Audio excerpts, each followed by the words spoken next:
There we are, guys. Outstanding, man. Great to have everybody back here, too, as everybody kind of shuffles in. Let everybody know that we are here live. I don't really advertise the show a lot. I should probably advertise it more. I just love doing it, to be honest with you. I love that we have The Last of Us. I love that it's a TV show. I love that there's still rumors circulating that we're going to The Last of Us 3. Guys, let me know, make sure the audio's all right. Again, I want to say a quick shout out. I let that entirety play. Shout out to the very talented C-Note Matthews Jr., man. Just an outstanding new piece he just cut. He sent it to me the other day. He goes, Mooch, here's a new one for Monday night. He's also just a large fan of The Last of Us. And he goes, listen, you're doing this show. I want to make sure that show sounds good. So shout out to him. I see Kay Asante there in the chat. Great to have him here. And the remixes are amazing, Kay Asante. I'm kind of speechless on it. Rich Wood, Mary Wilcox, Febreze. Good to see everybody here, man, tonight. Really, really appreciate it. Big Lido 4, by the way, outstanding. Hopefully Kansas City does win, even though BG's a big Eagles fan, I believe. He's got his team in there Sunday. I don't. But let me take no time in introducing the greatness that is on this panel. BG, welcome back to the show, buddy. Great to have you here. I love your insight. You guys know Broken Games HDR, also from Weapon Wheel, Sunday nights, 5:45 p.m. Eastern time, the Lord's time. BG, welcome back to the show, buddy. How you doing tonight? I'm good, man. Appreciate being back on. Get to talk about The Last of Us episode 4. We're almost like halfway through the series. Feel like it's going really fast. Yeah, got some opinions and some thoughts. Oh, it's great that you do, BG. I saw you were very opinionated on Twitter. I said I got to get this man on the show. The great Mag is back as well. Sir. Mag, apparently, the hoax is up now. They know that we are two separate people. Thank God, our job here is done. Mag, you're also a big fan of the game, the show. You're enjoying it. But what I love about this is bringing you guys on that are super fans and just really kind of getting into it. And we really do depict the good, the bad, and the ugly from every show. But buddy, how are you doing tonight? Oh, I'm outstanding. You know what? It's an honor to be here, and it's just like BG just said. It just feels like yesterday. We just watched episode 1. And you can't believe it. We're already halfway through season 1. But I got to say one thing. Just be grateful that we got a season of this show. Like just like who would have thought even just a few years ago and that this would even happen? The fact that it has and that we've got something, I'm just so grateful for it. And I'm so grateful for that. It's absolutely by far the best video game adaptation of anything I've ever seen, period. So I'm excited to talk about it tonight, and we got a lot to talk about, so let's get into it. It really is. The only thing that's going to ever come close to it's probably going to be that new Super Mario Brothers game movie that's coming out later this year or a couple months. As an animated one, you can get away with more, right? It's easier to sort of translate, like especially a Nintendo title. Yes. Like apparently the same people that are doing that, they're already in the midst of producing a Zelda movie. Right. Okay. So the same people are doing it. What the hell are they called? Not animation. Fun. What do you remember? What the hell they called? The ones who did Illumination. Sorry. The Illuminate. Yes. Yeah. All I could think of was those the minions. Yeah. It's the same people. Illumination is working on a Zelda title now. So that's at least 3 years away. But still, hey, we're getting something, and this is great, right? We've been asking for good production. We finally got it here. BG, I'm going to start with you here. BG, you were very, very well documented this past couple of hours here on Twitter, saying your piece on episode 4. I read some of it, but I didn't want to get too much into it because I was excited to I love reacting to your guys' reactions. So, BG, tell us a little bit about episode 4 here, because we were saying it before. Not a ton of meat on the bone here, but legitimately, again, sets up a lot of key character relationships that are going to play a pivotal role as we move forward. So what did you think of episode 4? Yeah, so first, as I mentioned, I think in the first time I was here when we were talking about the first episode, second episode, whichever one it was, the timing of each episode just like kind of throws me off, right? Because it's like a roller coaster. One episode is 80 minutes, the other is 50 minutes. So it's just like really bothers me. Because I have a watch party in my Discord, and it like this episode, even though it was 50 minutes, it felt so short. Yeah, it did, and it felt so incomplete because the last episode was like 80 minutes. But maybe that's a minor complaint. I would just rather the episodes be more even in length. It just feels better that way. And yeah, there wasn't that much that actually happened. This episode we saw the hunters and their leader, and Joel and Ellie's relationship is building a little bit. We see Joel loosening up, and starting to trust Ellie a little bit more.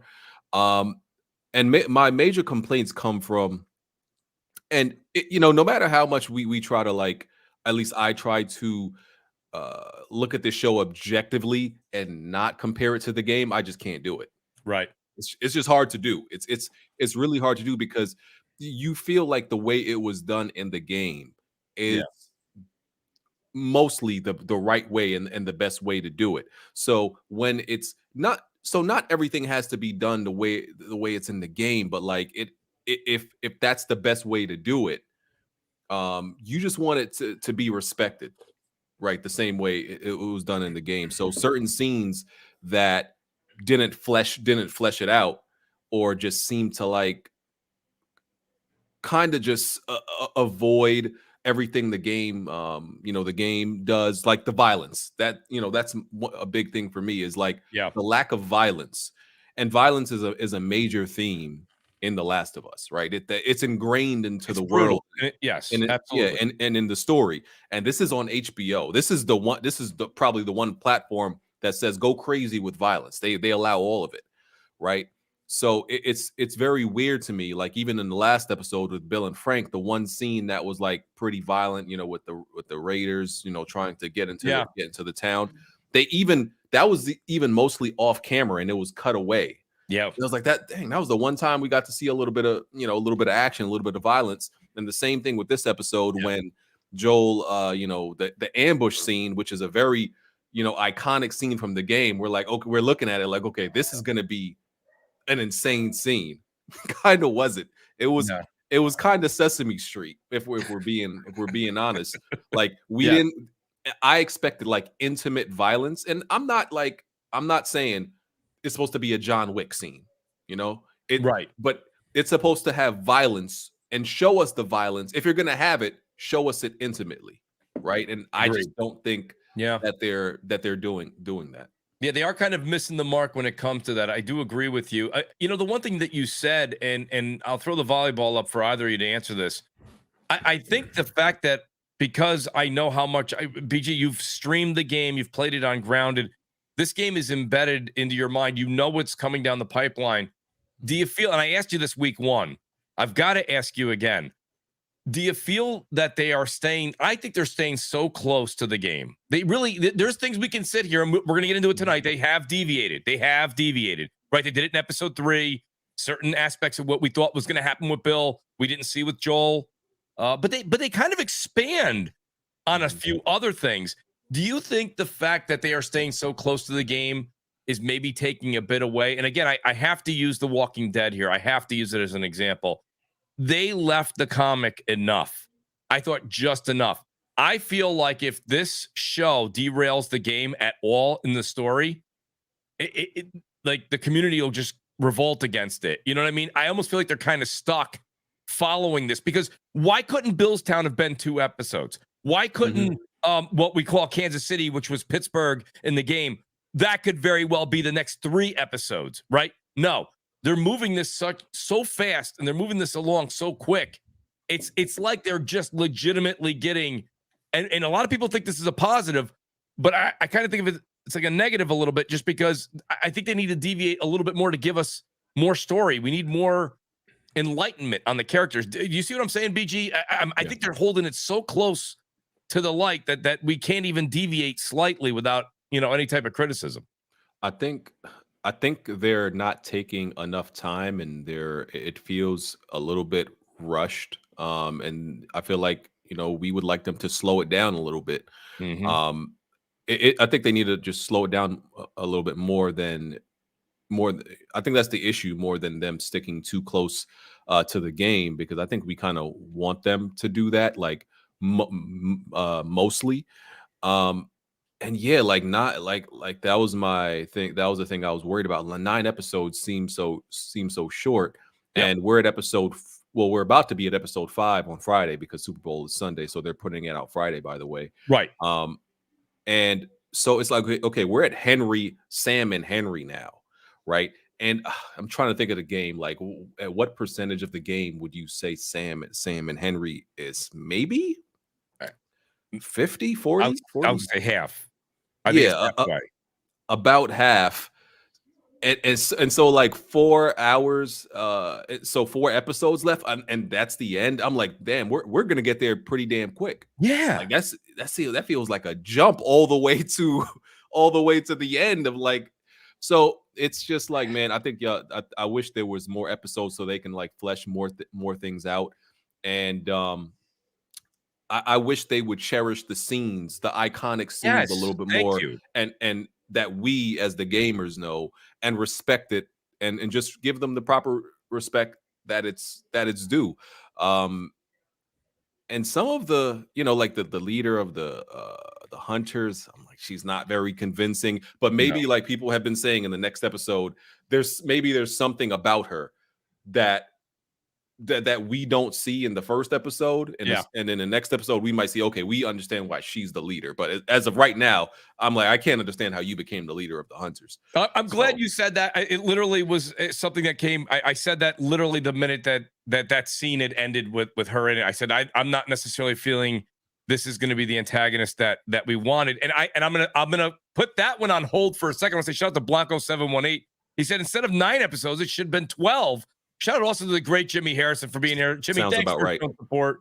Says always showing my support for you brothers. Good to see you all. Jimmy, great to see you.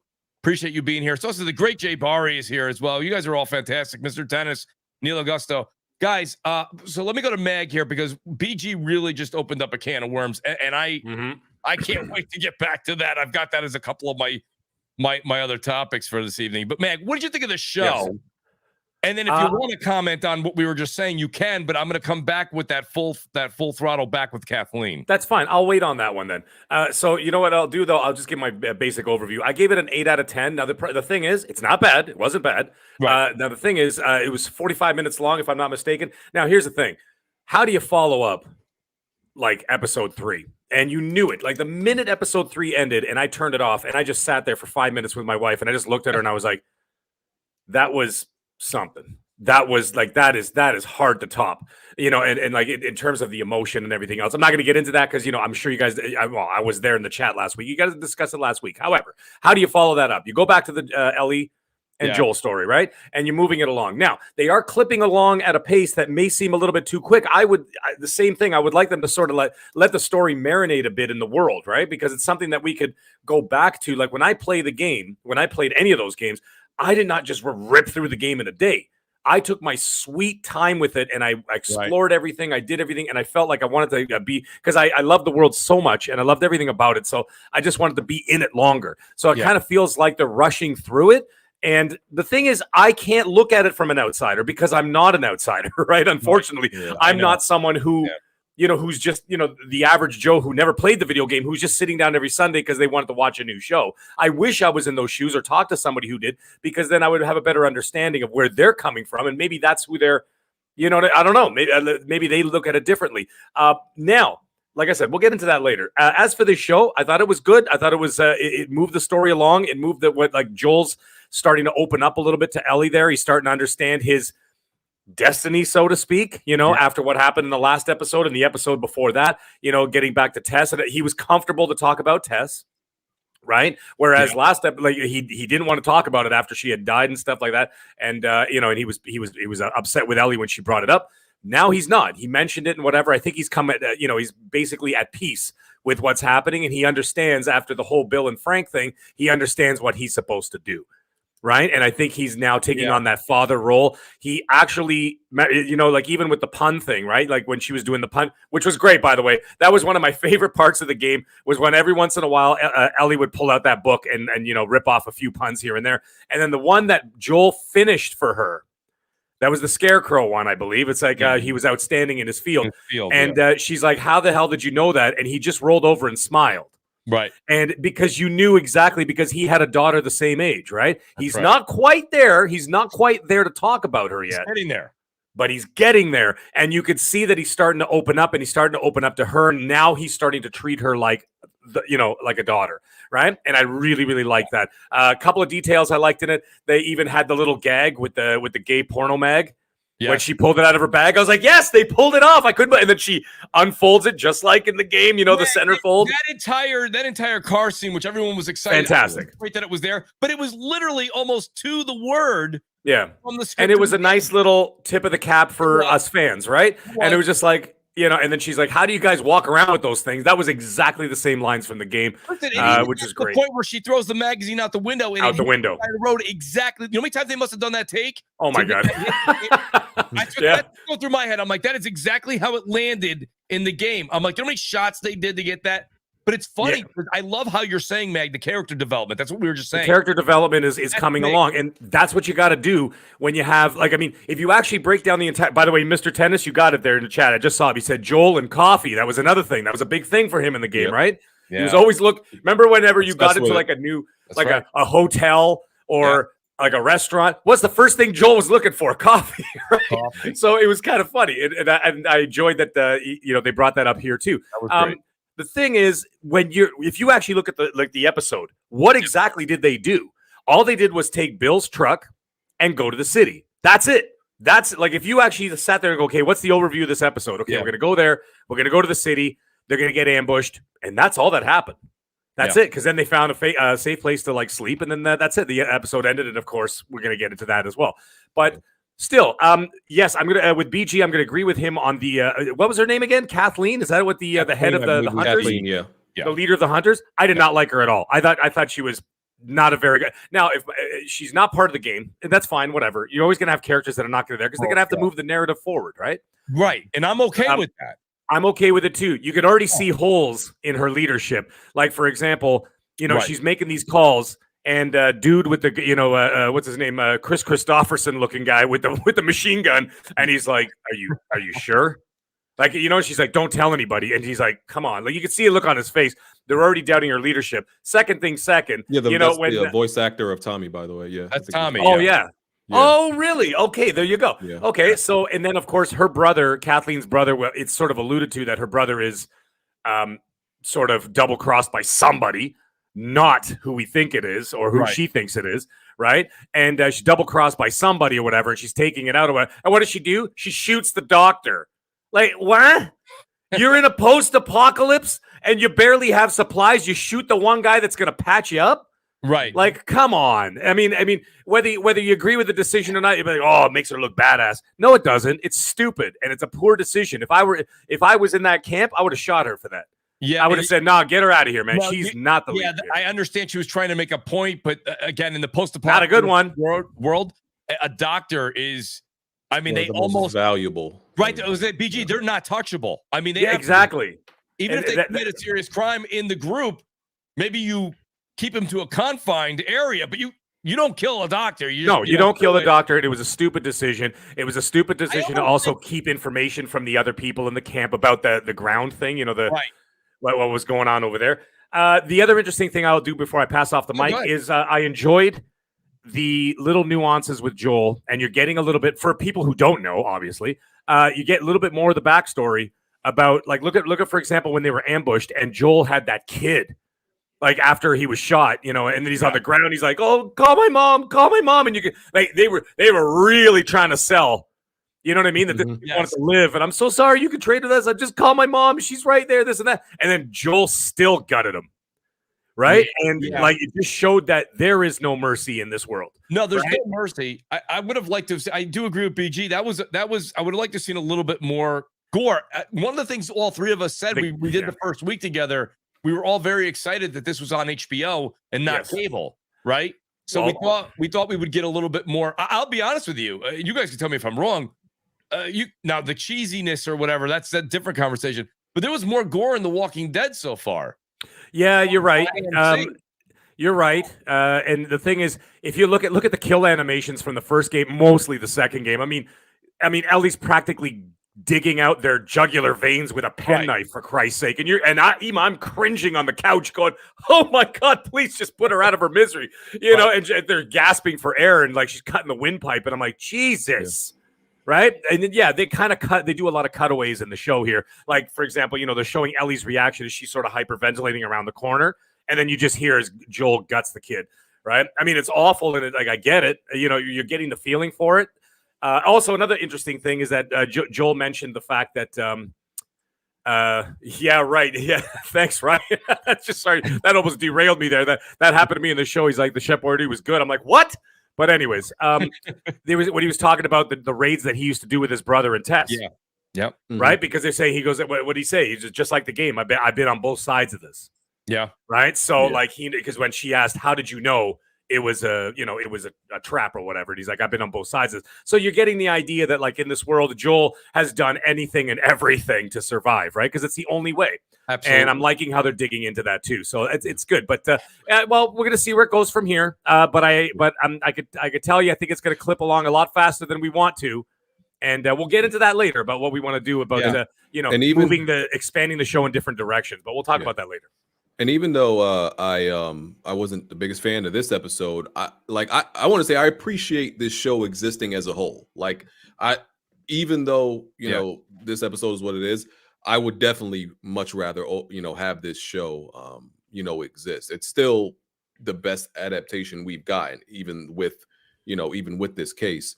And I like the subtle things of like explaining somebody's character, like when Joel was talking about Tommy and how he joined the Fireflies and the background of he joined the army. I think it was the army. It was the army, military. He joined the armed forces. Yeah. And that's part of his character. I think Joel called him a joiner, right? That's kind of typically what he does. He's a freedom fighter naturally, and he wants to save the world. So I like that they explained that part. The part with Ellie, shooting the kid. So she said that this wasn't her first time killing. Right. I think that's a change because in the game that was her first time killing when she shot the guy who was trying to kill Joel at the hotel. I think the hotel. So I think they had changed that. Was it the DLC though? The DLC may, and that's I don't remember. Was it with Riley? Oh, right. What the hell was it called? Left Behind? Left Behind. Yeah. The DLC. I thought she killed somebody there, or maybe it was I think she killed clickers. Infected. I don't think she killed. Humans. So I think in the game that's why her reaction was like that to killing a human, because that was the first time she killed a human, if I'm not mistaken. Right. But I still appreciate the show as a whole, and then we're getting to see Sam and Henry, and I hope they handle this the next episode well with what we all know happens and everything like that. And I'm still very excited for the future episodes. I should say that, even though the third and the fourth were different from a little bit different from what we expected and everything like that, because like it in the ambush, it's supposed to be this very very tense and dangerous situation. Like the guy throws Joel's head into the freezer with broken glass and he's about to kill him, and there's supposed to be multiple. I think there was like maybe 2-3 guys there, but there's supposed to be like maybe 6. It was like 6 in the game, BG. It's supposed to be a way crazier encounter, and it kind of wasn't that. It was kind of very brief, and I just don't think they're fully capturing how dangerous the world is that they live in. Right? I'm watching the show and I'm like, it's dangerous, but is it that bad? Like it's because even when they're asleep in the woods and they're just traveling, I'm like, I don't know. It doesn't feel that dangerous. Yeah. Right? Well, he took a little bit of the danger out of it. The first thing she says is we should start a fire. He goes, you know why I'm going to say no, right? Yeah. Because the infected. And he's like, no, he says, they're infected are too dumb. They don't, and we're out of their reach. So right there. And he did stay awake, I think, that night too. Well, he tried to fall asleep, but then it got to him. You see that? Like he put his head down, he closed his eyes, but then he started thinking about it, and he goes, "Wait a minute!" And then he opened his eyes, and he was paranoid after that, right? That's that father part kind of starting to shine. I think, Meg, we were all kind of alluding to, right? We're starting to see that father-daughter relationship begin. It's at the very beginning. I'm not going to get too deep on it, but BG, I want to go back to a point that you made before Mag gave his synopsis of the show. And here's my question to you. Are we going to, because think about it, the game doesn't have it except for David. And even David's stint in the game isn't that long. That's right, man. We don't have a villain. You know, and again, I go back to this because there's only so many post-apocalyptic worlds that many can kind of relate to. But you had the governor. You know, you had Negan.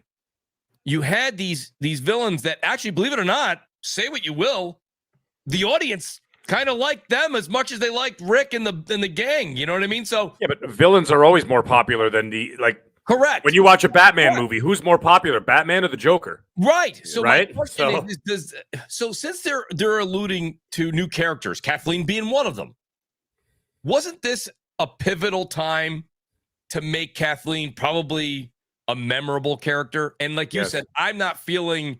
I don't think Kathleen's even going to be in episode 6. So, and if she is, maybe just the first 20 minutes. So they had to make this memorable. I don't know if she's going to pull it off, BG. So my question to you is, does this show need a proper villain? I don't think it would need a villain if it was this nonstop feeling of like danger and threat, that everybody what was a threat, because especially with the way, with the way it's organized each episode, making one person like a big villain doesn't really make any sense when they're going to be in the show max 2 episodes, right? Mm-hmm. So nobody, it's hard to build a villain that quick, and then to throw them away that quick is ultimately pointless, right? But I think they don't have to be this big bad villain, because especially if you want everybody to seem human, I think they're trying to go that route, that nobody's like this all-powerful villain. Everybody's just human, but you could still make them feel like humans, but still these big threats. So I don't think the show is really. I don't think it's gonna suffer from not having a big bad villain, but I do think you need to emphasize every threat that comes along, and I don't know if they're completely fulfilling that right now. Right. Mag, what do you think? And I think BG kind of nailed it. They don't have to. Do you think it needs it though? No, you know what? They could have gone that direction. Like what they could have done. Let's say if they decided to go right off the rails with it and say, you know what? Let's do our own story. When Joel killed the guard at the QZ at the beginning or whatever, right? They could have found him, and they could have sent like a crack team after them, like a spec ops team out to so they're always constantly being hunted. They could have gone that route. The fact is they didn't, and they went the route of the story. Ryan Landis in the chat, shout out to him, because he actually said something very interesting. He said the world is the villain. Yeah, and he's 100% correct. The world is the villain. The world is so hostile. Every ounce of that world is hostile. You don't want to touch anything. You know what I mean? There's mold. Yeah. There's dirt. There's guts. There's sewage. There's all the monsters. There's zombies and clickers and people and hunters and all these different things. So yeah, I think the world is the villain. And so what they have to do is that they have to keep showing that the world is a dangerous place. Every last corner is something could go wrong. And that's where you can't rest. You can't close your eyes. You can't go pee in the bushes for more than 3 seconds without looking over your shoulder. You don't know what the hell is going to come for you. Right. So it's all these different interesting things. I mean, I think the world is the villain. I think that they got to do it, but they got to play it up a little bit more and show that the world is a lot more dangerous. The scene in the forest. Sure, Joel was standing there, but it was empty. I'm like, I could have built a log cabin, just lived there forever. There was nothing there. Well, that's the point. So you made a great pitch, and whoever you were alluding to in the chat, I don't know if it was Brian Easter or whoever it was that said it. Ryan Landis. Ryan Landis. But that's the thing, and that's where Walking Dead lost me a bit, was when they started making it just about the humans. There has to be a 50-50 split of that. The environment is the villain, Mag. Right. You're 100% right. And I got to say, the set, like when it comes to everything in that show, the set design, whoever gets that, if they don't win an award, I don't know what the hell you need to do. I don't know what you need to do to get an award. That show is dripping. Everything is dripping with atmosphere. And so I think they should play that up. Yeah, even when they were in the, I think it was the bathroom stall. Yes. I was like, this looks like the exact bathroom stall Yep. from the game. Like, and you see the everything. light, Yeah. like the light coming through. You could see like, well, I won't say spores because it's not spores, but it looked like it. Like you could see like the dust particles and the dirt, and and all the fungus and all this horrible stuff there, and the overgrowth and all that. It's nailed everything to a T. They need to make it feel a lot more dangerous. You know what I'm saying? So that you're afraid to touch anything in this world. They did a great job also while they were crossing country, right? While they were going across the country there, and they actually showed the RB sign. They showed massive rivers where ships are completely upside down. They've done a really good job of showing how the world has come to a ceasing halt, and it is no longer an active living world anymore at all, except for these, QZ zones, etc. But getting back to the characters real quick, look at what they're doing with Henry. This is something we didn't get in the game. We didn't get this in the game. Henry apparently has quite a backstory with these hunters, right? And then he somehow rebelled. And you remember, he does say it when he takes Joel up to his secret hideout before they go to do that midnight excursion. He says, Joel goes, how did you know about this place? And didn't Henry allude in the game to, I know these guys, or I was close with these guys, or I know where their hideouts are. I know where the safe places are. Basically, hideouts, etc. So, but they're really, really expanding on Henry, and I hope, and I don't think I'm going to get my wish, but I really think Henry and Sam, that better not be a one episode existence. They've got to go a couple of episodes here. Would you guys agree with me on that? I mean, they're giving Henry a backstory. There's something there. The first 3 episodes when they do, or the couple episodes when they do the little vignette at the beginning, about what, like a 5-minute little thing, and then they go into the show. I think maybe they'll do something with Henry and his brother. Okay, like give us like a 5-minute recap as to where they are, how they got to this point, because I think we're running. Let's face it, we're running out of episodes here to dedicate a Bill and Frank style story to Henry and his brother.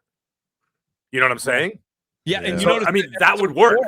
Episode 4 was the first of the 4 that didn't have it clipped along a flashback or that's right.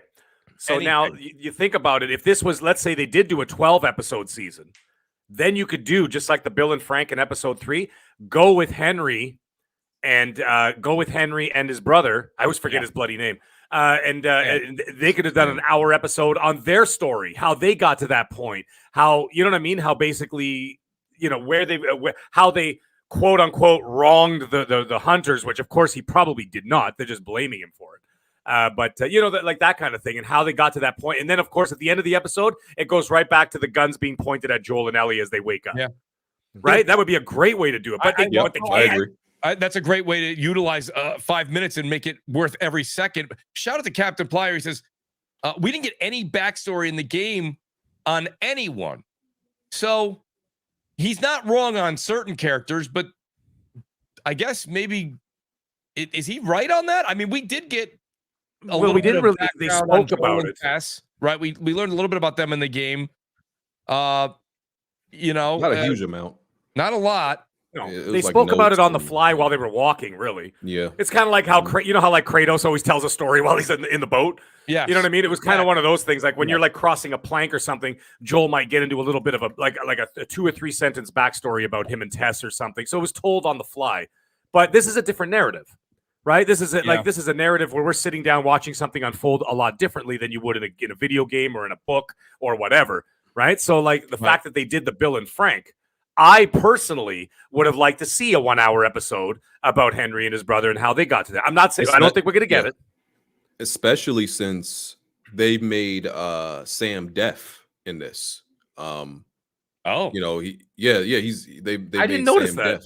Yeah, you wouldn't notice yet. He just pointed a gun at him. He didn't even say anything yet. But yeah, Sam is deaf. They could have done a whole backstory on Henry. Because Henry was alive, but pre-pandemic. Sam was obviously born into it, and in the games, Henry talks about like his experience and stuff like that, pre-pandemic, and they could have gone into the whole, helping a brother and taking care of a brother who has a disability, and is obviously at a disadvantage in this world with all these threats, and he's deaf. That's it's almost like the Quiet Place movie. That's right. Yeah, I was just about to say that. Exactly. Yeah. So it could have been a whole backstory with the clickers. about that. Yeah. Right? Can you imagine that? Like the clickers, they react to sound, he reacts to no sound. Exactly. Like Like what clicking right next to him, and he wouldn't know. Yeah. What a fantastic dynamic that would be to play with. Like, I didn't know what I mean? I didn't know he was going to be deaf in the show. Yeah. How did you know that, BG? Because I didn't. I read a post. Let me make. Oh, sure. okay. All right. And I thought there was something hinted in the show I missed. I'm like, I'm pretty sure I missed it must be something that BG read about, because I didn't see it, mentioned or commented or even hinted at in the last episode. Shout out, by the way, to Alphonso Carter. Shout out to Game with Persona, Jay Barry. I see all you guys here. Mr. Tennis, Iceman. I see Iceman as well. He's over. Guys, if I don't reply to all the guys over on Twitch, I'm kind of streaming on both right now. But I appreciate you, and I see you in the chat. I see it right here. And it says this says, and in departure from the game, the TV version of Sam is deaf. Oh, okay. All right. There you go. Yep. So, that brings an entirely different situation to a post-apocalyptic world, right? It's already hard enough if you're hearing, your eyesight, you're in physical great condition. It's still the hardest place to exist. Not being able to hear, but that's like no, and they did it in The Walking Dead as well with a few characters. It's interesting. And guess what? They did like almost an entire half a season with the hearing impaired on Walking Dead, and it was amazing. I just hope they keep Sam and Henry there longer now, because I mean it's like it's such an interesting point, and I'm shocked that that's where they deviated from the game, because in the game Sam was not. I can't see them keeping them for one episode, and that's it. It's 60. The next episode 60 minutes, by the way. Yeah. So I feel like it's BG. I feel like it's gonna be done over for them. Probably. Yeah, I mean, well, they showed a picture. Did you guys see?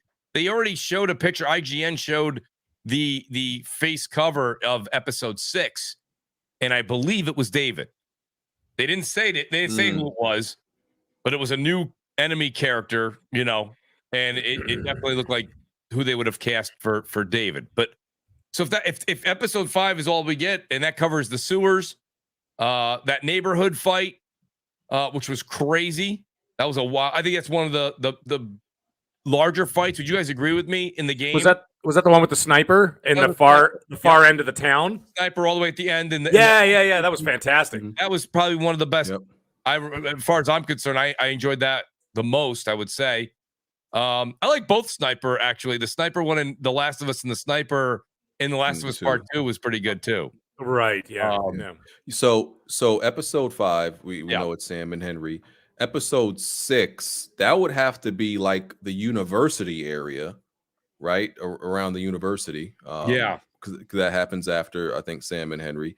Yes. So episode 7, maybe that's still like the universe. No, that might be around David. Episode 7 probably David and the cannibals, right? So yeah, so it's starting to line up. Then 8 is after they leave David. That's the traveling to the hospital. Yep. And then episode 9 is the hospital finale. So there's the timeline pretty much with the episodes. Yeah, and again, you sit there and you scratch your head and you go, all right, so let me ask you this. Let's play devil's advocate real quick. Do you guys think that they're doing it the right way? This is exactly how it should be done. Get in there, get the story out there. It's exactly how we kind of played through it. Or they could have easily made The Last of Us Part 1. That could have very easily been 2 seasons of TV at 9 episodes apiece. I don't think it should be 2 seasons, but like as somebody said in the chat, I think 12 episodes would have been right.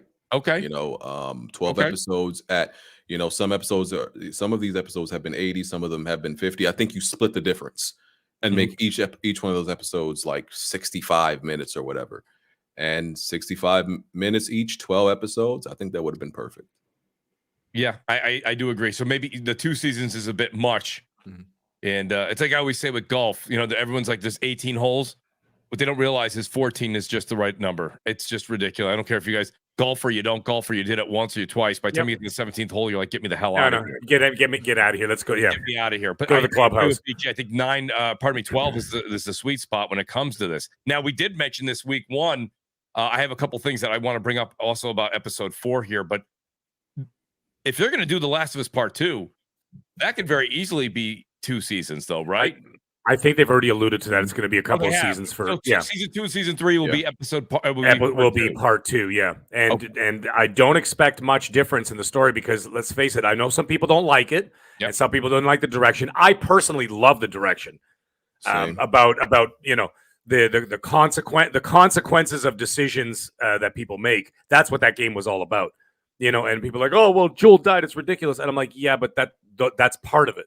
That's part of the consequences. Right. Anyway, the point is they're going to split that into 2 seasons. That I think is almost guaranteed. They've said it multiple times that this is where they're heading. Now, the thing is, you're right. I agree that it should have been 12 episodes, and then it gives some of these characters a little bit time to breathe so that when they do die, there's more of an impact. You know what I'm saying? So, you know what I mean? Like if you meet somebody for 40 minutes in a show, and then they're dead, you haven't really had too much time to connect to them. The only time I'm going to walk this back, though. The only time I will say it was Joel's daughter did an absolutely fantastic job of being able to get all that emotion in there in the first 20 minutes of episode 1. Yeah.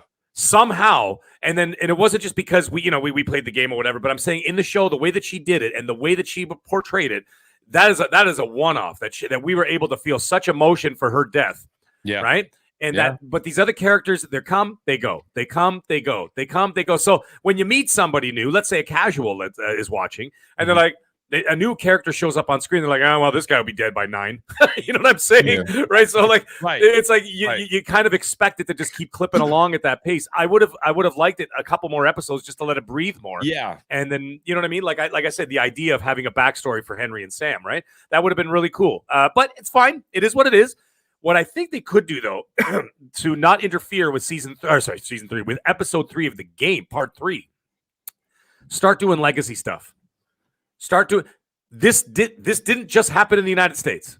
This happened in Africa. This happened in Canada. This happened in Australia. This happened in Europe, in Russia, everywhere in the world. As we saw in, what was it, episode 2? In China and in Indonesia, India, wherever, right? Start showing legacy stories from around the world. That'd be so cool. I would love to see one episode and like be able to branch the story out and see the struggles of people of different cultures and different people all over the world and see how they handled the situation and where their stories are. Because you know that Joel and Ellie is one of a million stories out there of heartbreak and emotion that happened in the world. I think it'd be great. That's what's happened. There's already 3 or 4 different spinoffs for The Walking Dead, right? There's Fear the Walking Dead. Then there was this other one. I don't remember what it was called, like not Revelations, but it was something like that. It was showed like 20 years after the pandemic. Right. And look at it. And you know what? You have the ability to do it well. HBO has the ability to do it well. You know why? House of the Dragon. That's all I got to say. That's right. Because House of the Dragon is an outstanding show. It's going to depend on how strong are the characters at the end of season 3. Right. And Abby and all them, right? And all that era, whatever's left there. And Tommy can play a major role. I think so. And so what you do is that you end it off season 3. You finish it off with Ellie's story, and of course Abigail's story, and of course Tommy's. Yeah. And you leave it alone. You leave it there. Let it rest. And then that gives the developers enough time, obviously, because they're already actively working on it. Give them more time to get this game out, right? The game, because you do not want to start going the Game of Thrones route, where all of a sudden the book's this way, the story's this way, everybody's confused, nobody knows what the hell's going on. You know what I'm saying? And it's like when you fracture the narrative, that's the problem. Look at DC right now. I'm excited for what James Gunn is going to do. Okay, I'm excited for it. But at the same time, the normies, so to speak, are going to see Robert Pattinson's Batman right next to James Gunn's Batman and go, which Batman is which? Yeah. What the hell is going on? And they're going to say, which Joker is which? And on and on and on. They can't do that with this. No, they cannot do this. They have to maintain the integrity because right now, this is the best adaptation I have ever seen. And I've been watching video game adaptations since the 80s. Okay, I'm almost 50 years old, for Christ's sake. So I've been watching them since the 80s. Yeah. Okay, and so this is the best thing I've ever seen to date. They've got to maintain that quality. And the only way to do it is that they've got a road. I'm sure that, there's people that are getting paid a hell of a lot more than I am to figure this all out. I'm sure they've already done it. And Druckmann is sitting there and he's the architect of this, right? So I think it's, but I think they should focus like a season 4 on the legacy stuff. And remember, anybody remember Spartacus? season 2 when you Mhm. know, rest his soul there when he died, when he passed away, and then they went back to Blood and Sand, right? And you know, or Blood in the Arena, whatever it was. They did a prequel story, and then they brought it season 3 with a new actor, and then they kept the Spartacus story moving forward. Do that. Yeah. BG, what did you think? I saw you were going to chime in on a few of Meg's thoughts. Yeah, I mean, I was just gonna say, like Neil would have to do, he would have to do a lot of writing, and he would have to. I think he did say in a recent interview, he said regarding their next game, that he pretty much has some type of a writer's room, I guess. Yep. Because you know he has a strong love for Last of Us. Obviously, you know he's the co-writer. You know, because the other one was Bruce Straley.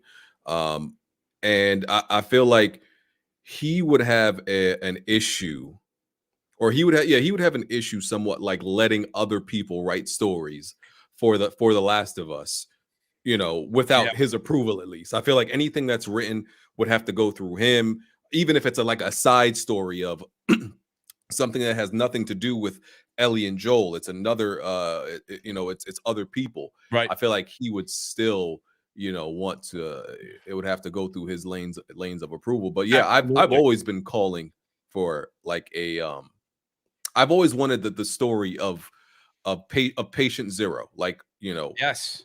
You know, and we got a little bit of that backstory in the second episode. A little bit, yeah, a little bit. Yeah, and I was that got me hyped because I've always thought Last of Us could go back and explore the origins of Patient Zero, and exactly how it spread, and like the earlier, you know, the earlier days of the pandemic. And like, yeah, you could go to a completely different location, because how it affects each location, there's so much potential for like world building. Absolutely. In the Last of Us universe. And I'm somebody who, like, I don't want games to go on to be milked too long, or to end, or to keep going unnecessarily. Yeah. But with The Last of Us, even though I know Neil says, you know, so much the story is about, you know, Joel and Ellie, there's so much untapped storytelling here. 100%. So much that I don't, that even if it's not a game anymore, you know, I feel like through some medium you have to explore other stories. Because I even went back and you know, there's the Last of Us American Dreams comic books that came out like 10 years ago, but I just recently read them like a few months ago, and I'm like, even those are good, you know, because that where do those take place, Peachy? I know of them, but I've never heard anything about them. So that's more backstory on Ellie and Riley, pretty much, and how they met Marlene, and when they were going through. Yeah, it pretty much explains how Ellie met Riley, right? Because in the DLC, they kind of already knew each other, and they were going to that mall and everything like that. So yeah, that expanded on a few things. You know, Ellie met Riley, and Riley wanted to become a Firefly, and she had to prove herself to Marlene and all. She wanted to prove herself to Marlene. So stuff like that. There's so much story, you know, potential in all. Now I want to pick up those comics. Are they, you know, PG again? How much did those run, and how many are in the series for those comics? Oh, it's only 4. You could they're on YouTube. I can send you the link. Someone just uploaded like the pages to YouTube, and you could just read them at your own pace. Yeah, I can send you the link. That would be very cool. I appreciate that. You know, shout out to Mega 3000. And we were just talking about Riley, which is why this kind of holds true. In the DLC, we technically never saw how Riley died. She was bitten, and the screen cut to black. Ellie said it wasn't her first time killing. Thoughts on that? So maybe she put her friend to rest. Is that what Mega 3000 is alluding to? Yeah. That could have been, yeah, because we never saw it. Ellie just says, you know, she survived, and that was it. We never really know what happened to Riley. Isn't that when Ellie got bit? Yeah. Yeah. Right. The first time when she gets the scar. Yeah. Yep. Yeah. Right. Okay. Well, there you go. That's probably what they're alluding to. Interesting. That is something we would have to contemplate. Mega, good call on that one. E. Kim says here, he says, I think they need to put some breaks on the pace for part 2 to make sense. He says, don't they need Bella Ramsey to grow up a little? Ellie was like 20 in part 2. So, BG, you've been very vocal with this, and I think all of us agreed.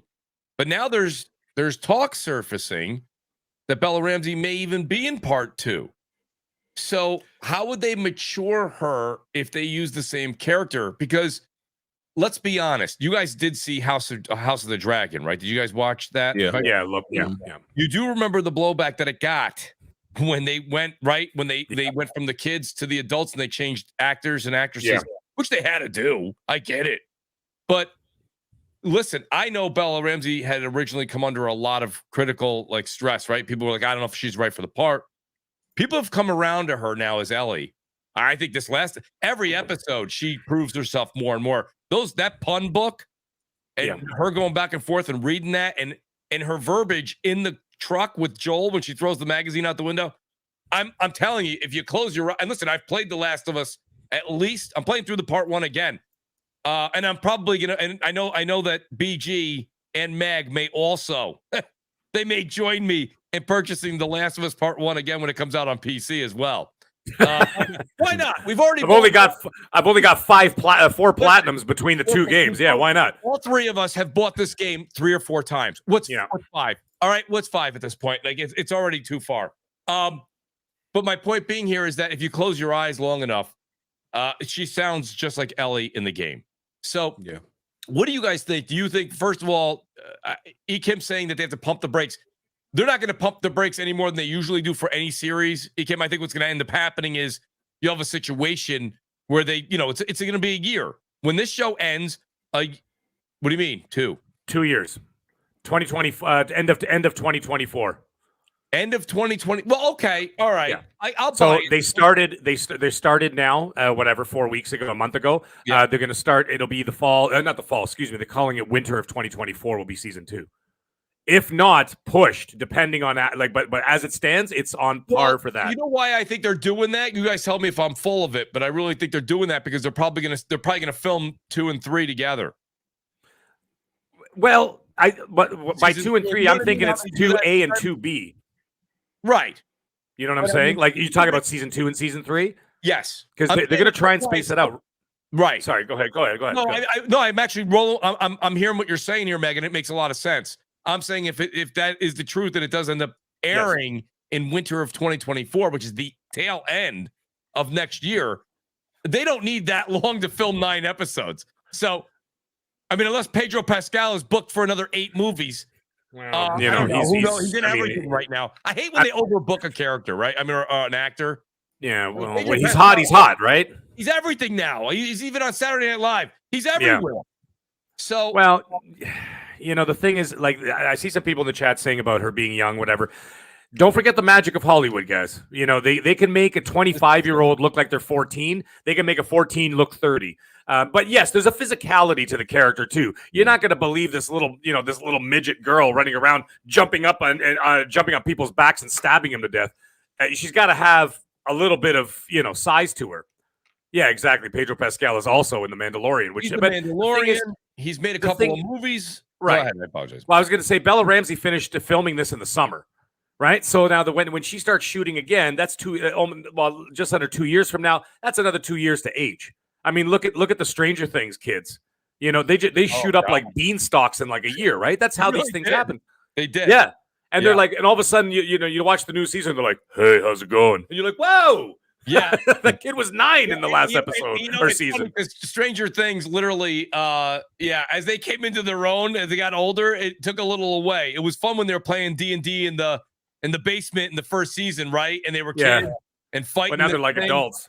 Well, that's why James Cameron filmed 2, 3, and 4. 2, 3, and half of 4 for Avatar, because he's like, I don't want the Stranger Things effect. He goes, I want the kids to be the same. So he filmed all the kids' parts all the way to the end of part 4. So he released obviously 2, and then he already filmed 3, and he already did the human filming for 4 as well. It's already done. It's already in the can. Well, now he's got to do to build the world around it. But yeah, they can make her a little older. But yeah, she's got to go into her own a little bit. But I don't know, man. It's going to be interesting to see where it goes. I mean, we really don't know. We hear a lot of conjecture and speculation and all these different things, and especially with something as divisive as part 2 and how big. Let's face it, part 2 is a monstrously huge game. I was shocked when I played that. I was like, Jesus. And I thought the game was over. And they're like, end of part 1. I'm like, end of part 1. And then the Abby story starts. Oh my God, yeah. Right? And then I'm like, Jesus, that was a whole separate game. I thought it was close to the end. And then that whole ending part where Ellie goes to Santa Barbara, and she does that whole thing, right? And then, of course, the big fight at the end with Abby. I didn't see that coming. Yeah. I thought it was over before that. I'm like, this game's still going. It was like Uncharted 4. I said Naughty Dog seems to have a Redemption 2. Remember what was it? The pro was it what do they call it? The prologue?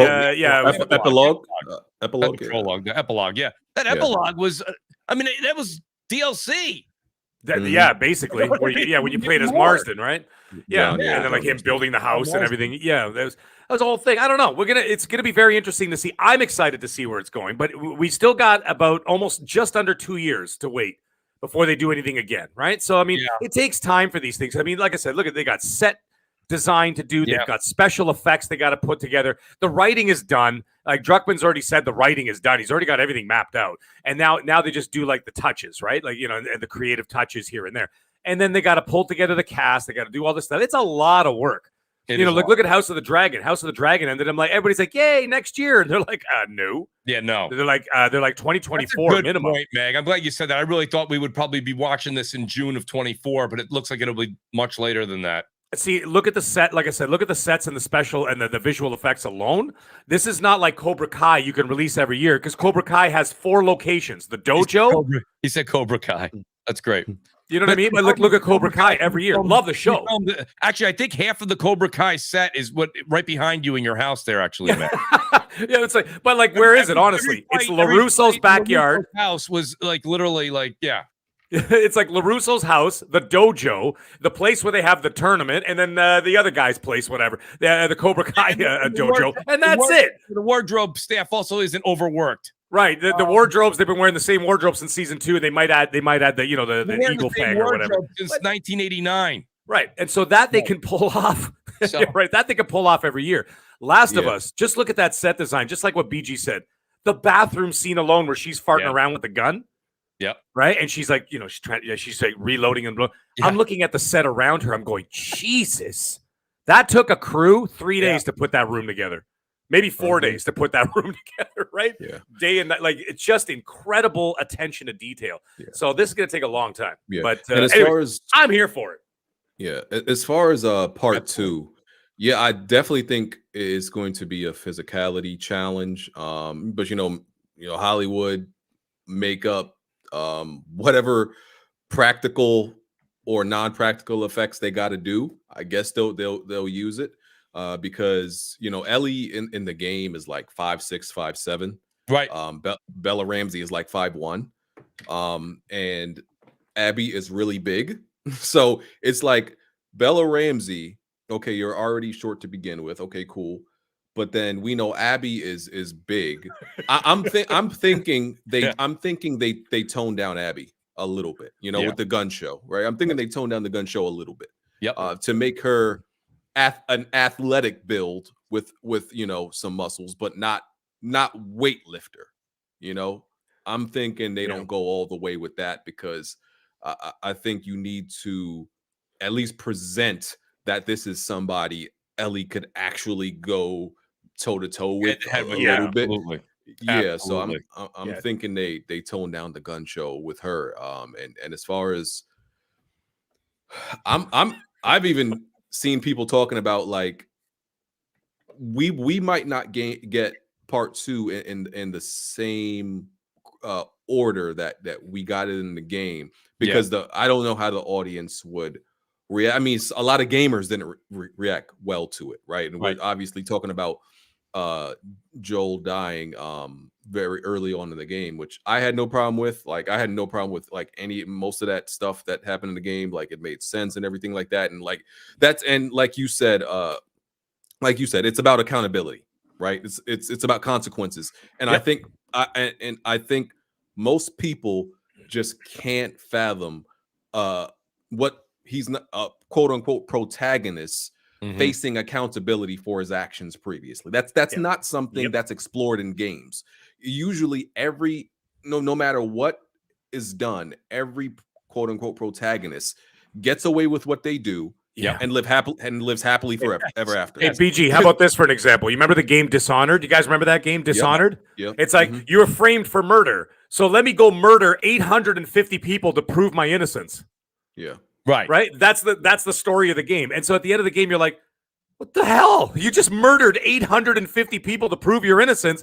Same thing here, but this is the first time ever. You're right. I think this might be the first time ever that someone has to pay, be accountable for their actions in the past. Yeah. Because Joel did some horrible things. Yeah. Right. And look at Drake. Like Uncharted is such a polar opposite game to The Last of Us because Drake literally kills, I don't know, 300-400 people per game. That's right. And he's just all smiles. There's no accountability for his action. He's like, oh yeah, I just moved I retire. I moved to a beach house with my wife and my daughter after I mass murdered 1,000 people. It's like, yeah, no problem. Right. Well, when The Last of Us, so when people got The Last of Us, they were like, why did you kill this guy? We love him. Well, he's a murderer, and he's not necessarily like in the show. In episode 2, Tess tells Ellie, "We are not good people." Yep. She says that stabbed that kid in the chest. I'll never forget. Yeah, I'll never forget that line. No, it's Mooch. Let me ask you a question. If that kid was lying there in that store going, "I'll call my mom, please just leave me alone," would you sit there with a knife and gut this kid in the heart? I couldn't do it. There's no way on earth I'd be able to do it. So the answer is no, of course not. Right. However, you do have to understand 20 plus years. And anywhere you walk, I explain this to a lot of people that don't understand the lore behind it. Anywhere you walk right now with a backpack on, no one's going to ask you if you have an extra sandwich. No, you could just have a blanket back there. They're literally going to kill you. Take the backpack. So we're past the point of that decency, right? We don't have that anymore. Now it's just, I need that, I want that, I take that. Right. So people get ugly because they go into survival mode, right? They say, what the hell do they call that? There's a word for it. I can't remember what it is. Feral? Is it feral? They say that. Okay, I don't know. No, but I'm saying like people go like after 11 days of having no electricity, you become this, and then after 3 months of whatever, you resort to like your primal instincts. Your primal instincts. And then they say that humans start to revert back to like their to their animal, and then there's different stages of it. Right, but you're absolutely right. Imagine 20 years. Absolutely. Right, you'd be a savage. Right? I would imagine. Right, well, but hey, my point. You live by the sword, you're going to die by the sword. That's why he said you still see there's a bit of heart there with Joel. Right? What does he say? Ellie, go back through the hole in the wall. I don't want you. You're not going to look at this. I'm not going to let you watch. He's a noble. He could be like the noble savage, so to speak. He's not going to get the Nobel Peace Prize for that decision. But I'm just saying. Shout out to Raji. He says BG was describing the potential for The Last of Us world. So many stories to tell. Last of Us 3 focuses on Ellie. Factions solves that potential. Oh yeah, good point. Yeah. That's a very good point. We don't know where Factions is going. And BG, good on you for keeping after Naughty Dog for the past, I don't know, ever. Whenever Naughty Dog throws out some artwork and stuff like that, I love it. Because here's me loving the franchise too much. I'm like, oh, good, there's something. Literally, the tweet after that is BG going, thanks, but no thanks. Take your artwork and put it somewhere else. Can we get some Factions info, please? Yeah. So with Neil, apparently, we assumed it was just going to be like typical PvP, whatever modes you were going to put in Factions, but there's going to be a story in it, which I didn't expect, but I think it's pretty smart because you're giving people who may not be completely just into the random jump in a game PvP multiplayer something to actually look forward to, because he alluded to like even co-op. So it seems like there will be PvP, but also like co-op missions with an actual story. And that's why this game is like Factions is like taking the full dev cycle. It's not just a multiplayer component, right? It's a full game. So there's going to be some stories and actual characters in there that are not going to be related to, the main story. So, yeah, this is potentially that. So, I mean, you're telling me the way you're describing it, and BG, if I heard you wrong, correct me. You're describing it almost like the, what was that called in the Division? Was it the Dark Zone? There'll be some PvP, but PvE elements as well. You think there'll be, now, will that be what Factions is, or you think that's a mode? That's one of them? A couple of I modes. think that's one of the modes. I think there will be several modes, you know, and one of them will focus on the like expanding the story. And I think a lot of people will be attracted to that, and that may it'll drag and attract some people in who are not maybe not necessarily interested in the PvP multiplayer. Yeah. But if you tell them, hey, there's story here, come try this out, that'll get them into the, you know, the also the multiplayer that they'll want to play 100%. that. So yeah, so it's a smart move. Yeah. And shout out to Raji, who's back again. Raji's saying it here. I did also, just to give credit, because Eric also said it in the chat. He said Bella Ramsey's 19. She's not growing. So we can wait 2 years, 3 years, 5 years. That's, you know, she's not going to go from 5'1" like BG said she was, which she's recorded at, to, you know, she's not going to be 5'6" in a year or two. So do you guys think, is Bella confirmed for season 2 or no? I don't know that. She put out she was being interviewed by somebody, and in the video, I forgot what her exact words were, but it pretty much confirmed that she would be in season 2, and it said it in a way that she would still be Ellie. But I mean, she doesn't know the script, I'm sure, right? Because they haven't started shooting yet or anything. So she doesn't really know. But as far as she knows, she's gonna be still be Ellie. And what I thought should be done is she should be the flashbacks, because she's obviously young Ellie now. Somebody else should play older Ellie, and she would be the flashbacks.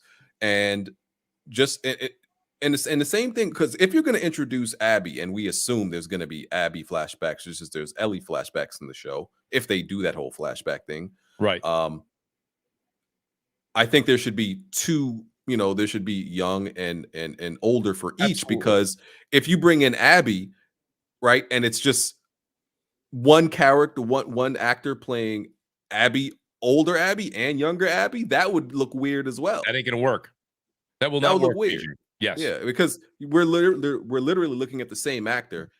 Okay, this is Abby when she's older, and what are you gonna do? Change her hair to? I mean, sometimes they do that. Change your hair and their clothes to make them look younger. That's gonna be a little bit jarring. No, so you're right. So now we're gonna have two. Basically, if and I'm following what you're saying, BG. Then it would be two Abbies, and we're gonna have two Ellies. Yeah. Which is the right. I think that's the right way to cast. Honestly, Meg, it really is. You can do a lot with Hollywood, and BG said it. They'll cut your hair. They'll have the wardrobe. Well, they'll even look have, at that. Yeah. You know, I mean, this is an old joke in Hollywood, but they said like Tom Cruise, who's only like 5'5" or something. But you notice in his movies, sometimes he's eye to eye with these people. Well, they put him on a box, or they put the other ones. Yeah, they would actually make an area where they were walking. Yeah, and like let's say BG, let's say you're 6'3" or something like that, right? And Tom Cruise would be walking on the set top, and they'd make a trench, so you would walk next to him, and you would be maybe a foot below. I had no idea he was 5'5". I thought that's insane. No, dude, he's tiny. He's basically like a horse jockey. Wow. But yeah, no, that's been going on for years. Like they put other actors in trenches. They put him up on boxes. Crazy. Now, also, don't forget, even the subtle art. You don't have to go crazy. The subtle art of digital de-aging. Okay, look at you don't have to go as extreme as just look at the new Indiana Jones trailer. Okay. Yeah, you see when they pulled off the thing and there was Harrison Ford from the 40s, and you went, "Whoa!" Yeah. It looked like it was straight out of Raiders. Robert Downey Jr. in one of the Iron Man, wasn't it? Was it Iron Man, or I don't remember if it was the Avengers? Yeah, it was. It was one. I can't remember. I think it was Civil War. Where he looks, Civil War, and he looks younger in the beginning there, and it's supposed to be his younger self. And that was like 7 years ago. It looked okay, but you could see it was doctored. Is my point. So it's good. I'm saying subtle. Yeah. But for example, the other thing you brought up, Tom Cruise, they've been subtly de-aging Tom Cruise in all of his movies. There's actually a clause in his contracts that say that you have to de-age him ever so slightly to make him look a little bit younger. Let's not forget, he's 61 this year, right? And but you look in the movies, the guy looks younger than I am, right? I mean, he looks like he's 42. He's still jumping out of planes. Now, here's the other thing. They could play around a little bit. Like, look at Batman Begins. Okay, you guys remember that? Christian Bale played the younger version of Bruce Wayne himself when he went back to Gotham when they were putting, what's his name, on trial, the murderer of his parents. and he was like he was in the audience, and he had a gun, and he was going to kill them or whatever. It was still him, but like just like BG said, they messed with his hair a little bit. They made him look like he was a younger kid. But I mean, it's also, let's face it, guys, it's also entertainment. It's suspended disbelief, right? At the end of the day, suspended disbelief. We have to sort of kind of buy it or don't. But like I said, with all this digital technology, they have the option of making her look younger. So, but it also, they got to let's see who they pick. Right. It might work. It might work both ways. Like I mean, these casting agents, that is literally their job, right? I mean, to pick. No, it is something that works. We'll see how that goes. Raji's back again. He says here, BG was arguing on his stream about success of games as a service for PlayStation. Factions and the wide story it can tell could help keep people engaged long term. I think when it comes down to it, BG, I think this factions game for PlayStation, I really do think it's going to be a very telling tale of how much PlayStation stays involved with these games as a service and the multiplayer aspect of their approach. This is going to be one of the key parts of the Triforce, I would think. Like, I think you said it, BG, on Twitter the other day. You know, I think you said someone was arguing with you that they shouldn't do it. And I thought it was you. If it wasn't, it was somebody else. Said one will stick. They want one to stick. One big games as a service works. It pays the other 9 off.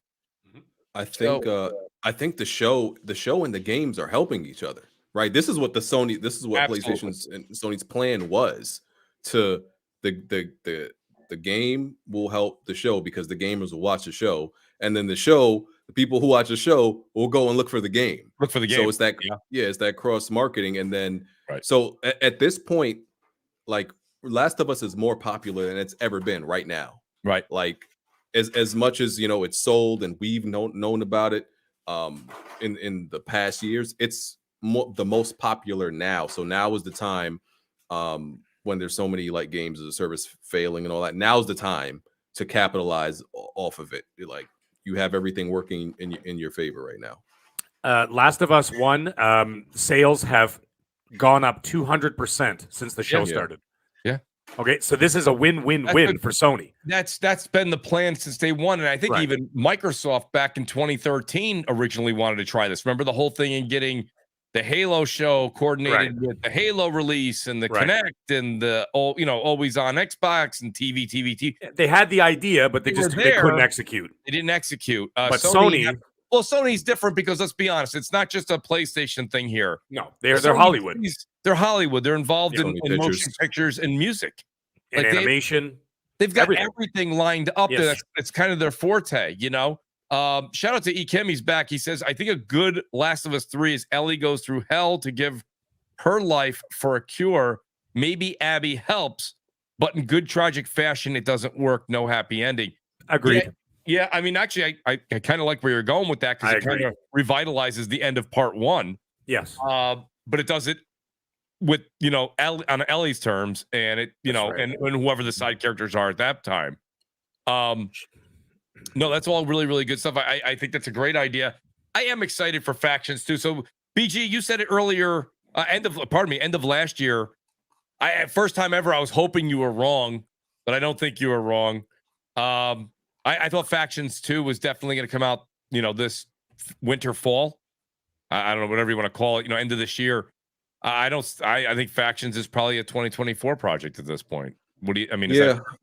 Whenever I think, we've been waiting for this PlayStation showcase for a while, right? And we assume they've been like holding back on one because of that stupid ABK stuff that's going on. And they don't want to show too much of their hand, but they have to have a show inevitably sometime this year. They just got to, right? They have to. So I think at whenever that is, that's when we are going to see it for the first time, and it's gonna then it'll come out next year because I think the timeline you start showing you start showing concept art last year, most likely gameplay comes this year. When the gameplay comes, then the game is actually going to come within the year after. So I think the timeline, and they've said they've been working on it around the time when Last of Us Part 2 came out, but they said it just grew in scope more than it just being a secondary multiplayer component. So yeah, the full dev cycle time, it lines up with like, 2024. Yeah. No, I do agree. One quick question for you guys before we go, because they didn't talk, and getting back to episode 4, just to wrap up with this one question real quick. BG, what the hell was in that basement that Kathleen and I believe it's Jeffrey Pierce, that's the actor. What did they see down there? We saw the floor moving. It was literally like a sinkhole almost. Or yeah, that's a sinkhole there. So is there a bunch of infected underneath it? Is that a passageway? Is that the bloater? I mean, what did you take from it, not knowing really what it is? I think we saw teasers that the bloater is. We're finally going to see the bloater in the next episode. Okay, and it's so like infected don't live underground, right? Typically, but like but the tendrils and stuff grow underground, and they like the dark and confined places, right? So someone was telling me like, okay, maybe it's like a basement down there. Right, it could be a basement, and then the floor starts. The floor above starts to collapse, and then the infected come out of that. Start to come out of that hole. Okay. That makes sense. Yes, but it's very strange for Kathleen to be the leader and see that, and apparently it seems like she knows what it is, and it's like, oh, we'll take care of it later. Ignore that. Let's go hunt Sam and Henry. It's like, I don't know if that's the right move. Again, it was another. I've seen a couple of the critics shows too, and that was another critical error, I think, on the point of her. Right? I mean, like you say, she's a leader, and I don't remember. I think his name is Perry. Is it Perry in the show? I don't remember Jeffrey Pierce's part. I kind of wish those two were swapped. Yeah, a lot of people were saying that he looks like a leader. He looks like a badass dude who actually would be somebody that you would go, I wouldn't mind seeing a one-on-one, even if it's a pistol off, or whatever, with him and Joel, Yeah. But who knows? I bet you that him and Joel still have a run-in. I bet we still see something like that. But yeah, Mag, what did you think that was? Bloater, 100%. And the other thing is, it harkens back, if you guys remember, which of course I watched the trailers like 50 times, right? If you remember one of the shots in the trailer, there was a bloater coming out of the ground. Yeah. Go back and watch him. Guys in the chat, guys and gals in the chat, go check it out. Go back and watch one of the trailers. You literally see the concrete go down, and you see a bloater coming up with his or her forearms and pull themselves out of a hole. And it's surrounded by fire. So obviously something happens in the building, like some kind of firefight, or maybe something that Joel and Henry instigate some kind of a battle, right, with the hunters. Yeah. And because in that shot you see fire behind the bloater, and the bloater literally crawls out of the ground. So I saw that, and I'm like, well, for sure it's got to be what they're hinting at. Yeah, you're like, that's it. There it is. There it is, right? So I think that's what's going to happen. So. No, I think I'm almost 100% sure, but I don't know until we see it. But that's my guess. Bloater coming out of the ground, and like I said, they've showed it in the trailer, so that's got to be it. Yeah. No, that's a good take, and I think that's what it's going to be. It's about time we see a different type of infected too. We've now had between Bill and Frank, and now this episode, we've seen very little of the infected. So I think 1 and 2 really hit home there. They stepped away from that. They got more into the human element. And now we're going to shift back. I bet you this next episode is going to be a good 50-50, if not 60-40, of the infected showing up. But outstanding show tonight, guys. And, we were saying before the show, I'll just tell, great. By the way, thanks to the chat for being here, guys. Chat was on fire tonight. The chat was just awesome, asking great questions and really contributing to the topics. I was reading what you were saying, and that was kind of what was provoking even more questions. What is Alphonso Carter? He says, so Mooch, are you getting... Just out of curiosity, are you getting PSVR 2? Yes, I am. And actually, I believe I'm in good company here on the panel tonight. Yes. I believe BG and Mag are also going to be enjoying that. I'm looking forward to PSVR 2, not to turn this into a podcast, a general gaming podcast. But I got to be honest with you, it's the closer and closer we get to the release date, I'm not gonna lie, I'm kind of excited to try it out. You know, I want to see some larger titles. I was saying this to BG on Twitter. I mean, I do want to see Half-Life Alyx eventually come. I know there's rumors. Yes. I think it needs a big game like that, third party. That would be a huge get. But there's enough out there with the Saints and Sinners Part 1 and 2, the Call of the Mountain. I buying GT7 because I'm not even a race car guy at all. You guys know that. I say it all the time. The last thing I want to do after a long day's work is come home and drive in traffic as a video game. but I will say this though. I am intrigued to be in an F1 racer, right? And check that out in VR. That's something that you have to say that it definitely is intriguing. I mean, BG, you're pretty excited about PSVR. And I'm not going to lie, when you were on Crossfire and you said you were going to get it, I was kind of shocked. I didn't think you would jump into VR right away. I'm glad to hear you are, because I'm definitely looking forward to gaming, maybe playing some Pavlov. Some of those first-person shooters look amazing. But yeah, BG, what kind of put you over that one step over that made you want to buy the VR unit? Well, for one, I was interested in the first one, but I couldn't do it with all those wires. That was one. And I think with the first one, they were doing more experiments, making more experiments and experiences more than actual games. Now I feel like more developers actually know how to make games for VR and not experiences. And yeah, the tech is just better. And I got like really bad motion sickness with the first one. I had tried it out with a certain game that they had available at an expo. I told people that story. I got very sick. But now the technology is better. I don't think like I'll really suffer from that VR sickness. I think I'll be all right now. And so now I get to experience all these games that I didn't really get to try before. Now a lot of these are getting updated for PSVR too. So I get to play them in their definitive version. So yeah, that's the reason why I'm excited for it. Yeah, Meg. I mean, I know we talked about the yes. the price differential between the honestly, you're over on the border of the states all the time. I don't know why you don't just cross over, save yourself. I know, eh? And go over again. I mean, really, it's not like you're doing. If people could do that with alcohol, you can certainly do it with. It's an hour and a half, basically. I mean, it's come on, that's $20, $30 in gas. You're saving a couple $100.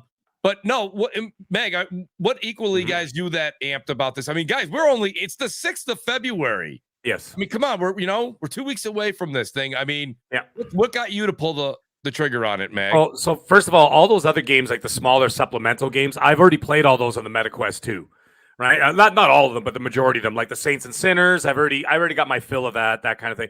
What sold me on the PSVR 2 is obviously the tech, because the tech is outstanding.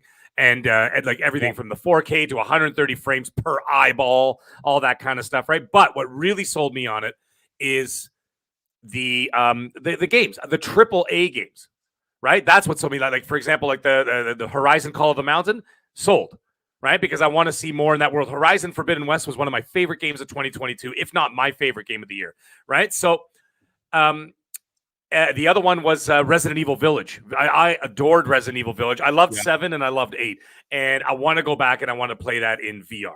And it just looked incredible, because now you're not going to get a crappier experience. You know what I'm saying? Like, for example, like Meta is okay, but like, let's face it, when you go back and play it, that's like not even like, that's like PS2 graphics basically, right? Yeah. You know what I'm saying? Like PS2, PS3, graphics, that kind of thing. So now you're playing something that I can play on the PS5 or the Series X, right? So now I'm like, okay. And then I looked at like the Resident Evil. I looked at the Resident Evil, and of course the other one. Actually, now Alphonso just reminded me there with that in the chat. There is GT7. I had no interest at all in Gran Turismo, and then I started seeing people talk about it, and then I saw a couple of not reviews, but some previews online and on YouTube and stuff, right? And they're saying this game is incredible and it's breathtaking in VR. And now I'm sold. So now I just went from Call of the Mountain. Now I'm going to GT7. That's right, Curtis. You're right. The tech is top notch. It really is. GT7 and of course Resident Evil Village.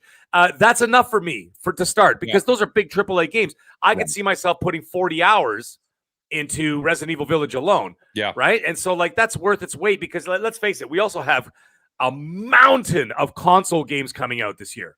I mean, look what's already going on right now.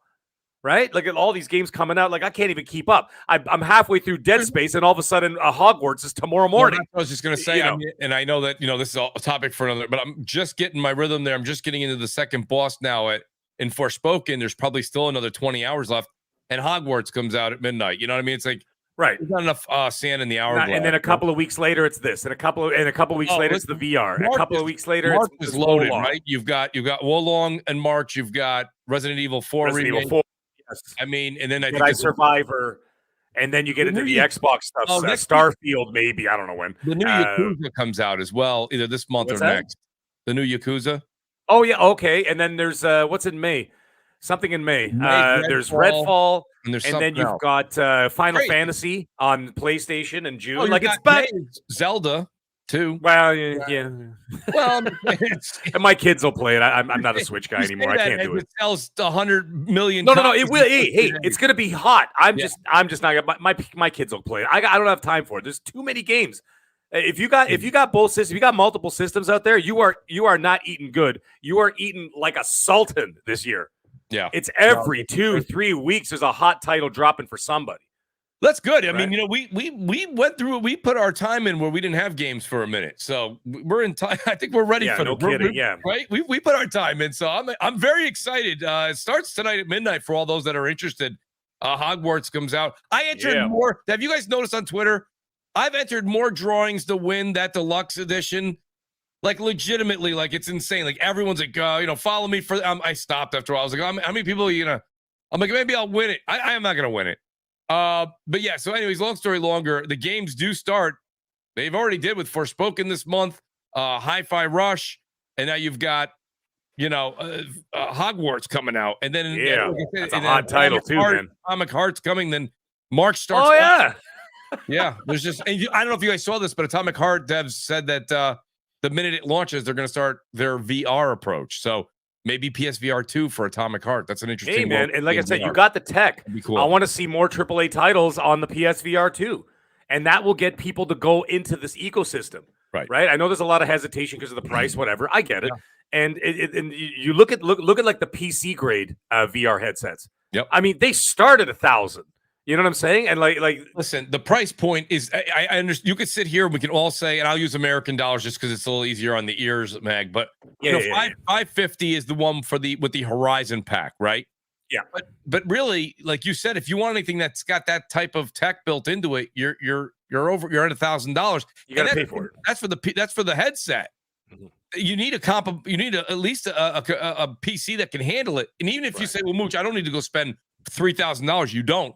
But you need to spend at least, I would assume, you guys tell me if I'm wrong, $1,500, $1,700 on a because you need the graphics card. You need the graphics card to support it. Yeah. Well, I mean, it's it's not this. If you want to get into the world of VR, the PSVR 2 is probably the best bang for your buck because the Quest 2, I have the Quest 2. It's right there. I have the Quest behind me and the Rift S. The Quest 2 is great, but let's be honest. There's a decline in the output, the resolution. It doesn't look. A lot of the games look great. I gave it to my kids, Mooch. Yeah, I gave it to my kids. I'm like, here, you guys can play your Roblox or whatever the hell they play on VR. For me, you guys can play on that. Absolutely. Yeah, no, I gave it to them, and they won't. Now they won't hound me because they see that PSVR 2. They're not going to touch it because they got their own thing. I go, you guys got your own headset. Get out of here. Dude, so they got that. But I love how BG's cat is on the show. My cat generally sleeps on the couch behind, and I if he would actually do what your cat did, BG, I'd let him stay. But then I pick him up and move him out because halfway through any show I do, whether it's Crossfire or this, or even if I'm streaming a game on Twitch, he'll want to leave in the middle of the show. So then I got to open the door the whole nine. My cat made an appearance. One of my cats made an appearance. They walked across my couch earlier. It's I have two North African Sphinx cats. Well, this is like a cat podcast. BG's cat, your cat's up cats. But BG, what's your cat's name? She's Callie.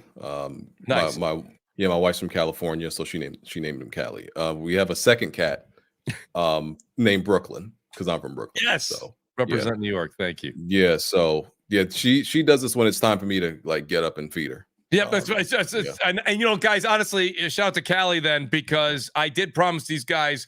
I thought we'd do 60-minute show tonight. Ended up going to 90 minutes. I want to say thanks to everybody, as I was saying before. Great panel, great chat. I'm going to take us out. Shout out again to C-Note, who was in the chat earlier. C-Note Matthews Jr., amazing musician. I'm going to take us out with that 4-minute outro. Guys, thanks so much again. BG, if you want to plug anything you'd like to plug, guys, make sure you go check out Weapon Wheel Sunday nights, 5:45 p.m. Eastern. But BG, let them know where they can find you. Yeah, Broken Games HDR on Twitter. Same thing on YouTube. The podcast is on Sundays. I do, whatever else video I feel like uploading. The Last of Us episode reviews, and sometimes been talking about news. Yeah, so that's it. I appreciate it, BG. And also the Mag, you're on. It's funny. It's hard for me to list your credentials. We'd have to go another 35 minutes. You're on like 80 different shows, sometimes even mine. Mag, let them know where they can find you, buddy. And I appreciate you being here. Well, the one place you can always find me is Twitter, of course. Middle-aged game guy. That's with a GY at the end. I try to be as friends with everybody as I possibly can, because you know what? Social media, podcasting, YouTube, gaming, doesn't matter what you play, where you play. This is a happy place for all of us. Life is hard enough that we don't need to be arguing and screaming at each other in the chat about this, that, and the other thing or whatever, right? So you know what? Make it a positive thing. You can always find me there, and you can always find... there's a lot of people that I got into it a few times with. Guess what? We're friends now. We talk. And we even play games together. Because in the end, this is all it's all about. We're trying to have fun. So let's all have fun together. You know what I'm saying? Absolutely. And so I know someone made a joke. I was what's his name? Saynu.com says, dude's talking about PlayStation with an Xbox hat. And I'm like, it's just a hat. But like, let's face it, majority of the time, I'm actually on PlayStation, funny enough, right? So it's just, hey, man, it is what it is. So anyways, guys, that's where you can find me. All the shows, you'll see this annoying voice somewhere along the lines. But guys, it was a pleasure as always. BG, Mooch, thank you guys for having me on the show, and it was a great time, good fun. And hey, let's look forward to the rest of the season. We only got 5 episodes left, so let's get into that and get excited. Remember, everybody, the chat's doing a phenomenal job. Episode 5 is Friday night at 9 p.m. Friday. Crossfire's at 7. I will end at 9, and we'll go right into The Last of Us. We'll watch it. But nonetheless, I'll see you guys Friday night, 7 p.m. Eastern time for Crossfire. And we'll be back next Monday to talk about episode 5. Probably a little under the weather after that Super Bowl party everyone's going to be going to on Sunday night. So nonetheless, guys, enjoy your week. If you didn't get a chance, go over and follow Mooch TV everywhere, Twitter, YouTube, Twitch. And again, thanks to the super chat. Thanks to the chat. Thanks to this panel. We'll take you out with some great music from C-Note. Guys, enjoy the week. All right. Thanks. Bye.